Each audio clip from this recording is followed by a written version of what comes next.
Hello everyone. তো last ভিডিওতে আমি তোমাদের একটা কিচেন বানিয়ে দেখিয়েছিলাম। তো সেটার এক্সপেরিমেন্ট ভিডিও করার সময় আমি এরকম একটা ডিশের টাইপের বানিয়েছিলাম, যেটা জুয়েলারি ডিশ বলা যায়।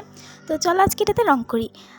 তো আমি এখানে একটু রেড কালার আর হোয়াইট কালার নিয়েছি, দুটার কম্বিনেশনে একটা পিঙ্ক কালার বানিয়ে আমি এটাতে কালার করতে চাইতেছিলাম।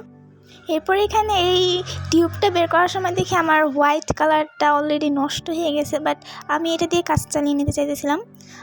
তো এখানে আমি আবার রেড ভাইব বা খয়েরি কালার নিছি, তারপর আবার রেড কালারটা নিয়ে এখানে অল্প একটু রেড কালার দিয়ে একটা পিঙ্ক শেড বানানোর চেষ্টা করতেছিলাম, বাট এটা কী জানি আজব একটা রং হয়ে যেতেছিল।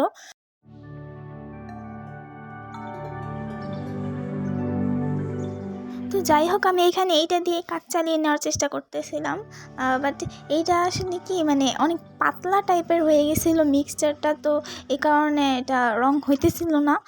তো এরপর আমি একটা মোটা টাইপের ব্রাশ নিয়ে আবার রং করার চেষ্টা করতেছিলাম। তো আমি তখন ভাবছিলাম যে এখানে কয়েকটা লেয়ার দিলে হয়তো এটা হবে বা একটু ডিপ হবে। এভাবে আমি কয়েকটা লেয়ার দিতে যেতেছিলাম, আর এক্সট্রা যে পানিটা ছিল সেটা ফালাই দিতেছিলাম। এরপর এটাতে এইভাবে কয়েকটা লেয়ার দেওয়ার পর আসলে এটা অনেক বাজে দেখা যেতেছিলো, মানে আমি ভাবিও না এটা এরকম দেখা যাবে।